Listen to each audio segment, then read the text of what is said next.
Hello बच्चों, कैसे हैं आप। क्लास सिक्स चैप्टर है हिस्ट्री। राज्य, राजा और एक प्राचीन गणराज्य। हमें यहाँ पर राज्यों के विषय में बताना है। पुराने समय में राज्य कैसे बने हैं, राजा कैसे बनते थे और आज का राज्य कैसा है, आज गणराज्य कैसे हैं। तो इसमें सबसे पहले संकरण के विषय में बताया गया है कि संकरण जब सोकर उठा ना, तो उसके नाना नानी वोट डालने के लिए जा रहे थे। तो वह भी इसलिए क्योंकि उसके नाना नानी सबसे पहले चुनाव पर पहुंचना चाहते थे, केंद्र पर। तो शंकरन ने पूछा कि भाई वहाँ पर आप जाने के लिए इतने खुश क्यों हैं। तो नाना जी ने उसे जल्दी में समझाने की कोशिश की कि आज हम अपने शासकों का चुनाव करने जा रहे हैं। आपको पता ही है ना कि आज हम कैसे अपने प्रतिनिधियों को चुनते हैं, तो वोट डालकर चुनते हैं। तो हमें ये पता करना कि कैसे पुराने समय में, हमें ये पता होना चाहिए कि पुराने समय में लोग शासक कैसे बनते थे। लगभग हम 50 वर्षों से मतदान के जरिए हम प्रतिनिधि चुन रहे हैं। तो पुराने समय में शासक कैसे बनते थे। 3000 वर्ष पहले कुछ लोगों ने राजा बनने के लिए बड़े बड़े यज्ञ किए हैं। जैसे आपने रामायण में देखा, अश्वमेध यज्ञ श्री राम जी ने किया था। तो अश्वमेध क्या यज्ञ था कि एक घोड़ा छोड़ दिया जाता है और उसके पीछे मंत्री छोड़ देते जाते हैं, उसकी सेना छोड़ दी जाती है। जिस जिस राज्य के आगे से वो गुजरता है घोड़ा, तो अगर वो युद्ध के लिए ललकारते हैं उसको, अगर युद्ध वो करते हैं और जीत जाते हैं तो ठीक है, अगर हार जाते हैं तो वो उसका राज्य बन जाता है। और घोड़ा जिस भी राज्य से गुजरता जाता है और वो अपनी हार स्वीकार कर लेते हैं, तो वो उसका राज्य उसके अंदर आ जाता है।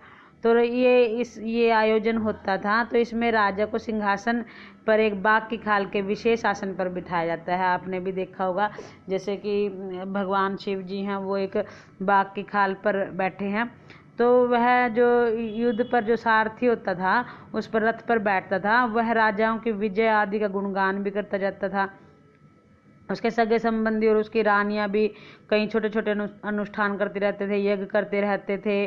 तो फिर राजा के ऊपर बाद में पुरोहित जल का छिड़काव करता था, सभी उसे उपहार भी देते थे।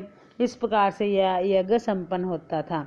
तो जो पुराना समय था उसमें ना कई समूह थे, जैसे पुरोहित थे, योद्धा थे, कृषक थे, पशुपालक थे। इस तरह से मछली पकड़ने वाले बहुत से लोग शामिल थे। तो पुरोहित और योद्धा सबसे ज़्यादा वैभवशाली होते थे, सबसे ज़्यादा मान्यता उन्हीं की होती थी। तो पुरोहितों ने क्या किया कि पूरे वर्ग को 4 भागों में बांट दिया। पूरे वर्ण को, इन्हीं को वर्ण कहा जाता था। सबसे पहला उन्होंने वर्ण रखा ब्राह्मणों का। ब्राह्मणों का रखा सबसे पहला वर्ण। तो उनका काम क्या था भाई, जैसे आपको पता ही है, भी पुराने समय में पंडित पढ़ाते थे, पढ़ाई करवाते थे और अध्ययन यज्ञ वगैरह करते थे, फिर उन्हें उसी के रूप में उपहार मिलता था। फिर दूसरा स्थान कृषकों का था, शासकों का था, सॉरी। तो शासक जो राज करते थे, जिनको क्षत्रिय भी कहा जाता था, उनका काम क्या था, युद्ध करना, लोगों की रक्षा करना। फिर तीसरे स्थान पर वैश्य होते थे, जो व्यापारी में आते थे, जैसे पशुपालक हो गए, किसान हो गए, ये सब आते थे। इनको यज्ञ में करवाने का और यज्ञ में भाग लेने का दोनों को ही अधिकार था। तो ये जो चौथा वर्ण था वो शूद्रों का था।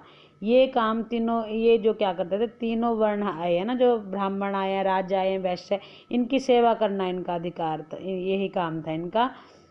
औरतों को अभिप्राय उस समय जो है शूद्र के समान माना जाता था, औरतों को कुछ नहीं समझा जाता था। फिर शूद्रों को पढ़ने का भी अधिकार नहीं था और उन्हें जन्म से अछूत माना जाता था। पुरोहित जो है स्वयं को श्रेष्ठ मानते थे। फिर लोग धीरे धीरे ना इनका विरोध करना भी शुरू कर दिया। तो फिर जनपद बने हैं। जिन राजाओं ने महायज्ञ किए, अब वे राजा न होकर जनपद के राजा माने लगे। अब जनपद का जो शाब्दिक अर्थ है वो क्या है, जन के बसने की जगह, इंसान के, लोगों के बसने की जगह।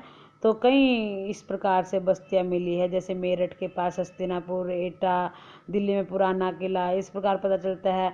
और ये भी पता चलता है कि ये लोग यहाँ पर रहते थे, मवेशियों को पालते थे, जानवरों को, गेहूँ धान जो इनकी फसलें भी उगाते थे। तो लोग मिट्टी के बर्तन भी बनाते थे, जैसे आपके सामने ये चित्र बना है, चित्र धूसर पात्र बना है, इसको बोलते धूसर, और लाल रंग के होते थे। और ये बर्तन कैसे होते थे, कि क्या विशेषता होती थी, इन बर्तनों पर चित्रकारी की जाती थी, तो इन्हें चित्रित धूसर पात्र भी कहा जाता है। तो अब फिर जनपद के बाद महाजनपद।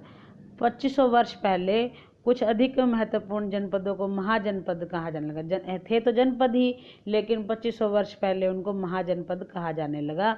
अधिकतर ये जनपद क्या करते थे, इनकी एक राजधानी होती थी और राजधानी के चारों ओर लकड़ी या ईंट पत्थर की दीवार बनवा लेते थे। इसको किलेबंदी भी कहा जाता था।